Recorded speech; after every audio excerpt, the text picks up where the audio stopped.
Bonjour à tous, on se retrouve aujourd'hui pour continuer le chapitre 7 sur les diviseurs multiples et nombres premiers. On va commencer par corriger deux exercices que vous aviez à faire, les exercices 5 et 6, du coup on s'est arrêté sur le nombre pair et le nombre impair. Donc, on désigne on désigne par n un nombre de z, c'est-à-dire un nombre entier relatif. Première question, écrire le nombre suivant n en fonction de n. Donc, le nombre suivant n, ça veut dire le nombre qui est juste après n. Donc, j'espère que vous avez réussi à faire ça.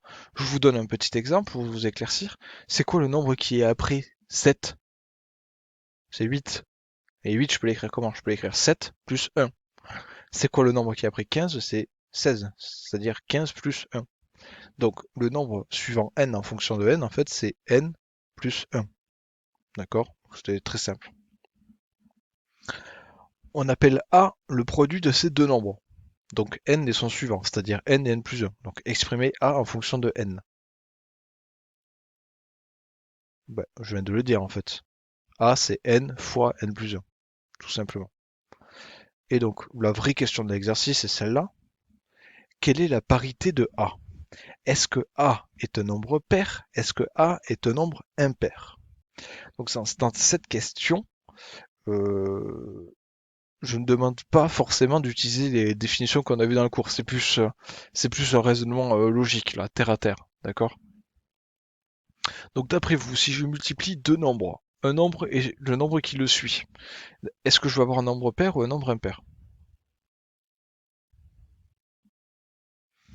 Alors, pour répondre à cette question, en fait, on va faire ce qu'on appelle en maths une disjonction des cas.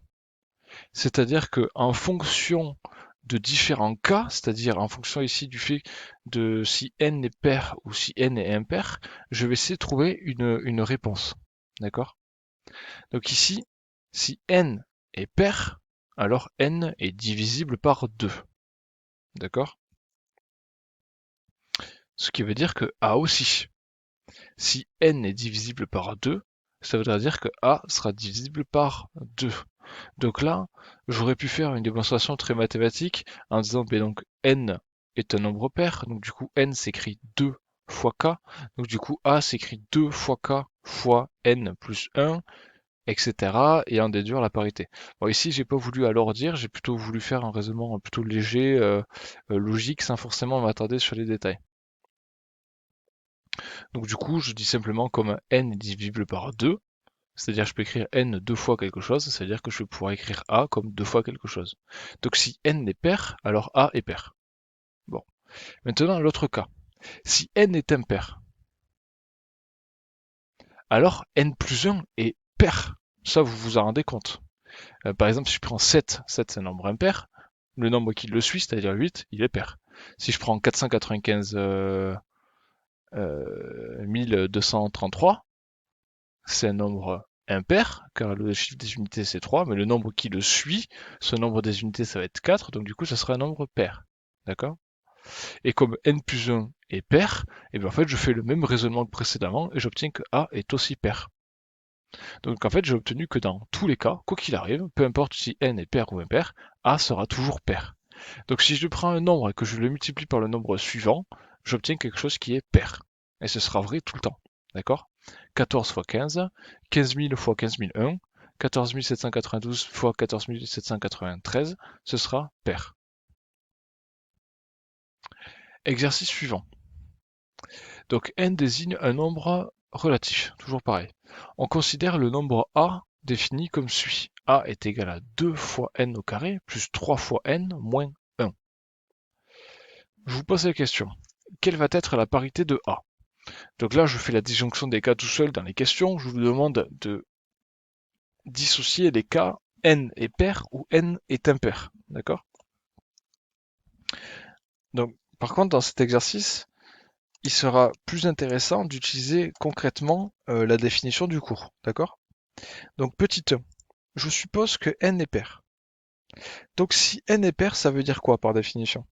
Ça veut dire qu'il existe un entier relatif k, tel que je peux écrire n est égal à 2 fois k. D'accord? Donc ça, c'est important. n est pair, j'utilise la définition, j'écris n comme est égal à 2 fois k. Ok. Maintenant, ce que je voudrais montrer, c'est que a est pair ou impair. Je ne sais pas encore. Mais du coup, la première chose à faire, je vais dire même la seule chose à faire, c'est d'écrire a en remplaçant n par 2k. Ce qui nous donne 2 fois entre parenthèses 2k au carré, plus 3 fois entre parenthèses 2k, moins 1. 2k entre parenthèses au carré. Vous avez étudié les puissances, on a étudié les puissances cette année, donc normalement vous savez m'écrire ça. Surtout, ne m'écrivez pas 2k au carré. C'est faux. La réponse est 4k au carré, puisque c'est 2 fois k fois 2 fois k. Donc c'est-à-dire 2 fois 2 fois k fois k. Donc 4 fois k au carré.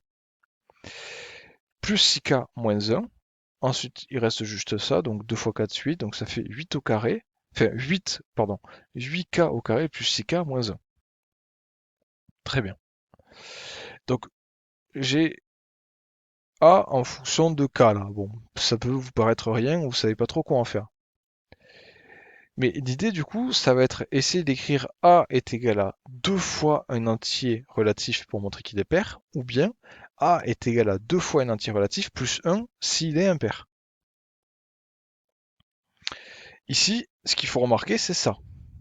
C'est qu'en fait, vous allez pouvoir écrire 8k carré plus 6k moins 1 comme 2 fois, entre parenthèses, 4k carré plus 3k moins 1, fermez les parenthèses, plus 1. Ça peut paraître compliqué, mais avec de l'habitude, c'est des choses qui vont vous sauter aux yeux.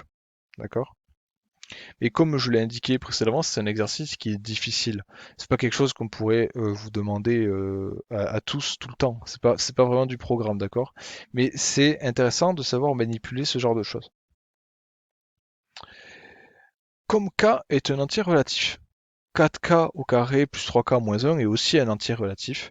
Donc en fait, j'ai réussi à écrire a comme 2 fois un entier relatif plus 1.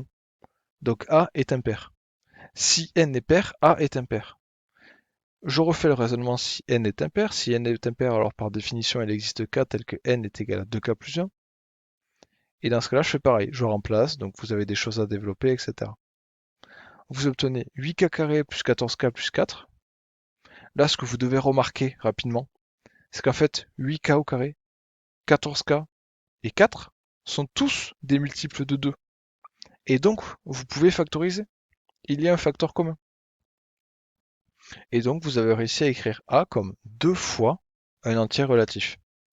Ce qui veut dire que A est impair, que A est pair, pardon. Donc, vous avez réussi à démontrer que si n était pair, alors A était impair. Mais si n était impair, alors A était pair. D'accord?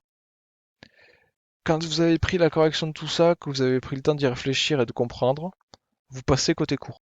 Donc on se retrouve côté court. On est toujours dans la grande partie divisibilité dans Z et dans la petite partie nombre pair et nombre impair. Donc maintenant on va voir une autre propriété. On avait déjà vu la propriété dans la partie précédente que si on avait deux nombres qui étaient multiples d'un même nombre, alors la somme était encore un multiple. Bon, maintenant on a deux petites propriétés. Le carré d'un nombre pair est encore un nombre pair, et le carré de nombre impair est encore un nombre impair. Donc nous allons voir la démonstration. Donc la démonstration de cette propriété, en fait, va un petit peu ressembler à la correction des exercices qu'on vient de faire, les exercices 5 et 6. C'est-à-dire que la seule chose que vous avez à savoir, c'est la définition de ce qu'est un nombre pair et de ce qu'est un nombre impair, qu'on vient de voir dans cette partie, et surtout, après, savoir s'en servir, forcément. Donc, on va démontrer la toute première propriété là. Donc je prends A, un nombre entier pair. D'accord? Je veux montrer que ce carré est pair. Donc je veux montrer que A au carré est pair. Mais d'abord, je vais traduire ça. Je vais traduire le fait que A est pair avec la définition que j'ai. Ça veut dire qu'il existe K, un entier relatif, tel que A va s'écrire 2 fois K. Donc comme je le disais, on s'intéresse à la parité de A au carré. Donc du coup, on va essayer d'écrire A au carré en remplaçant A par 2K. Donc A au carré, c'est égal à 2K entre parenthèses au carré, ce qui donne 4K au carré. Je veux montrer que A au carré est pair. Donc je voudrais écrire A au carré comme 2 fois un entier relatif. Comment je peux faire ça là d'après vous? 4K au carré, est-ce que je peux écrire deux fois quelque chose? Oui, je peux écrire deux fois 2K au carré. Comme K est un entier relatif, ça veut dire que 2K au carré est aussi un entier relatif. Donc j'ai bien réussi à écrire A au carré est égal à 2 fois un entier relatif. Donc A carré est bien un nombre pair. Là, ce que je peux vous proposer, c'est de mettre sur pause et d'essayer de faire la même démonstration pour démontrer qu'un nombre, que le carré d'un nombre impair est encore un nombre impair. Essayez de reprendre le même raisonnement que précédemment, mais avec A un entier impair. C'est-à-dire, au lieu d'écrire A égale 2K, vous allez écrire A égale 2K plus 1 avec K un entier relatif. Et essayez de faire la suite. D'accord? Ça peut être bien pour vous, ça peut vous permettre de mieux comprendre encore. Donc on le fait ensemble cette fois-ci, maintenant on le fait ensemble. Donc par définition, A s'écrit 2K plus 1, où K est un entier relatif. On s'intéresse à la parité de A au carré, donc on écrit A au carré en remplaçant A par 2K plus 1, ce qui revient au final à simplement développer une identité remarquable. Donc vous devez savoir le faire. Vous obtenez 4K au carré plus 4K plus 1, et le but du jeu c'est d'écrire A au carré comme 2 fois un entier naturel plus 1. Ça tombe bien en fait, ici vous avez déjà le plus 1. Donc la seule chose que vous avez à faire c'est essayer d'écrire 4K au carré plus 4K comme 2 fois un entier. D'accord? 2 fois quelque chose. Si en fait, pour de vrai, il n'y aura que des entiers qui apparaîtront. Donc il suffit d'essayer d'écrire 2 fois quelque chose. Vous voyez que 4K carré et 4K, c'est deux termes qui sont tous les deux divisibles par 2. Donc du coup, vous pouvez factoriser par 2. Et vous obtenez donc bien A carré est égal à 2 fois un entier relatif plus 1. Et donc A au carré est bien un nombre impair. Donc très bien, j'espère que vous avez compris. Maintenant, nous passons à la suite. Donc, cette fois-ci, vous allez noter petit 3. On passe au petit 3. Critères de divisibilité. D'accord? En fait, les critères de divisibilité, on en a déjà beaucoup parlé là, dans les activités d'introduction, dans les exercices. Et surtout, vous en avez déjà entendu parler au collège et peut-être même avant. Mais on va quand même faire une petite propriété dessus, pour se rappeler. Vous notez propriété, un entier est divisible par. Et là, on va faire plusieurs points. Par 2 lorsque son chiffre des unités est 0, 2, 4, 6 ou 8. Par 5. Donc je vous laisse compléter, hein. Normalement vous devez le savoir. Lorsque son chiffre des unités est 0 ou 5. Par 10 lorsque son chiffre des unités est 0. Par 3, on en a déjà parlé, lorsque la somme de ces chiffres est divisible par 3. Et par 9, pareil. D'accord? Donc ce que je vous propose, c'est de faire cet exercice pour la prochaine fois. D'accord? Donc je vous donne simplement un tableau avec plusieurs nombres et je vous demande de me dire à chaque fois si oui ou non il est divisible par 2, 3, 5 ou 9. Donc cet exercice, vous le faites côté court, vous recopiez le tableau qui est là et vous le complétez, on le corrigera la prochaine fois. Si vous voulez le tableau, vous pouvez mettre sur pause la vidéo et essayer de le remplir tout de suite, d'accord? En attendant, nous, on continue. Vous avez écrit la propriété, vous avez noté le petit exercice. Maintenant, on va faire le théorème. Donc, ce théorème dit quoi? Un tiers n'est pas décimal. C'est très très court comme théorème. En fait, ça, on en a déjà parlé, si vous vous rappelez, normalement, au tout premier chapitre de l'année. On avait déjà dit à cette époque qu'un tiers n'était pas décimal, et on avait donné comme explication qu'en fait, à la calculatrice, ou même avec une division euclidienne, on obtenait un tiers est égal à 0,333333 jusqu'à l'infini, que ça ne s'arrêtait pas. Et comme ça ne s'arrêtait pas, comme un tiers n'avait pas une écriture décimale finie, on disait que ce n'était pas un nombre décimal. Donc ça, c'était pas vraiment une démonstration, c'était une sorte d'explication peu rigoureuse. Maintenant, avec les nouveaux outils qu'on a eus sur les diviseurs, les multiples, etc., on va avoir, et les critères de divisibilité, on va avoir une nouvelle, on va avoir une vraie démonstration rigoureuse. D'accord? Donc vous notez, démonstration. Cette démonstration va être un peu particulière parce qu'on va utiliser un raisonnement que vous n'avez pas forcément vu auparavant, qu'on va appeler en fait un raisonnement par l'absurde. Ça veut dire qu'on va supposer quelque chose au début. On va supposer quelque chose au début. Donc par exemple, dans ce cas-là, on va supposer que 1/3 en fait est un nombre décimal. On va faire toute une suite de raisonnements et à la fin, on va obtenir quelque chose qui est totalement faux. Et comme on a obtenu quelque chose de totalement faux et qu'auparavant on a fait que des raisonnements logiques et vrais, ça voudrait dire que la chose qu'on a supposée tout au début est fausse. D'accord? Donc par exemple ici, je suppose que 1/3 est décimal, est un nombre décimal. Je vais faire un raisonnement. À la fin, je vais obtenir quelque chose d'absurde, c'est-à-dire de faux, et donc je vais pouvoir en déduire que la chose que j'avais supposée tout au début est fausse, c'est-à-dire que 1/3 n'est pas un nombre décimal. Et dans ce cas-là, j'aurai démontré mon théorème. Donc c'est pas forcément quelque chose d'évident à comprendre en premier abord, mais il va falloir vous y habituer. Surtout si vous rentrez en première générale et si vous continuez dans le supérieur. Ce sera quelque chose de très fréquent. Vous pouvez essayer de vous renseigner sur Internet, de regarder des choses. Il existe aussi un raisonnement par contraposé qui peut ressembler un petit peu. Vous pouvez vous renseigner sur Internet. Bon, maintenant on va démontrer ça. Je suppose donc que 1/3 est un nombre décimal. Donc il faut se rappeler de ce que c'est qu'un nombre décimal. Donc il y a une définition peu rigoureuse entre guillemets, c'est-à-dire un nombre décimal, c'est un nombre qui a une écriture décimale finie, qu'on peut écrire avec un nombre fini de nombres après la virgule. Et là on avait vu en début d'année une définition rigoureuse. On avait dit quoi? On avait dit qu'un nombre décimal c'était un nombre qu'on pouvait écrire à un entier relatif divisé par une puissance de 10. D'accord? Donc du coup, comme je suppose qu'un tiers est un nombre décimal, je suppose qu'il existe n un entier naturel et a un entier relatif. Pardon, a un entier relatif, tout à l'heure j'ai dit naturel mais relatif, tel que 1/3 est égal à a sur 10 puissance n. Bon, c'est vrai, j'ai le droit de supposer ça puisque j'ai supposé qu'un tiers était un nombre décimal. Bon, ce qui m'embête dans cette égalité, c'est qu'on a des fractions. Et que les fractions, ça nous plaît pas beaucoup quand on travaille, là, comme aujourd'hui, en arithmétique. On appelle ça de l'arithmétique, le fait de travailler avec des nombres entiers, etc. Donc, comment est-ce qu'on fait pour supprimer ces fractions?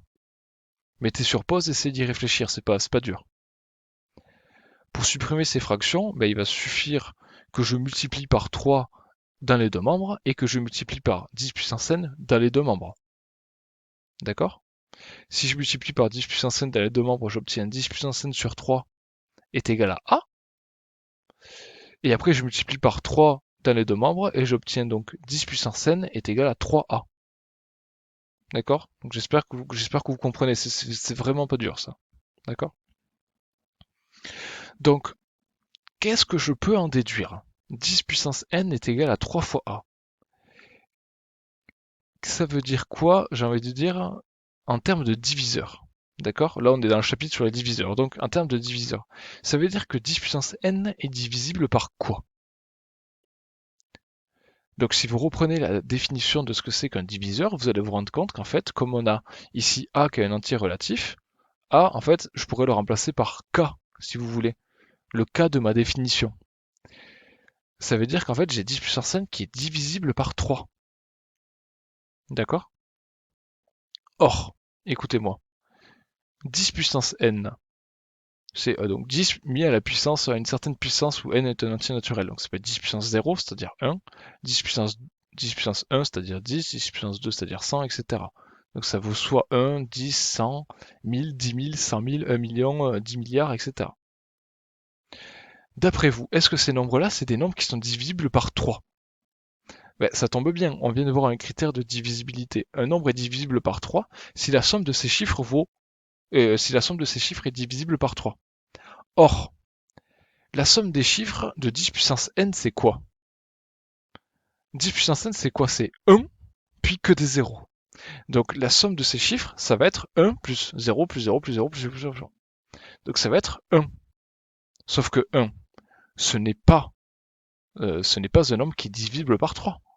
Donc en fait, 10 puissance n, ce n'est pas un nombre qui est divisible par 3. Pourtant, là, je viens d'écrire que c'était divisible par 3. Donc, c'est absurde. D'accord? on a finalement réussi à faire ce qu'on voulait. C'est-à-dire qu'on est parti de 1 tiers est un nombre décimal, on a fait un raisonnement logique qui est plutôt court, et on tombe sur une absurdité. Donc, comme c'est absurde, d'après le raisonnement par l'absurde, on a démontré en fait que la première chose qu'on a supposée était fausse, et que donc 1 tiers n'est pas un nombre décimal. D'accord? Donc j'espère que vous avez compris ce raisonnement. Vous voyez quand même qu'il est plutôt court, que la seule chose à savoir faire pour de vrai, c'est connaître son critère de divisibilité par 3 et connaître la définition d'un entier décimal qu'on a vu, enfin de nombre décimal pardon, qu'on a vu en tout début d'année. Après le raisonnement par l'absurde, voilà, c'est une nouveauté, mais ça serait bien que vous appreniez à le comprendre, d'accord? Donc on va s'arrêter sur ça pour aujourd'hui. Je vous rappelle que pour la prochaine fois où on se voit, vous avez à faire l'exercice du cours là où vous devez dire si oui ou non les nombres que je vous donne dans le tableau sont divisibles par 2, 3, 5 ou 9. D'accord? Donc travaillez bien. N'hésitez pas à me poser des questions si vous avez des questions et à la prochaine fois.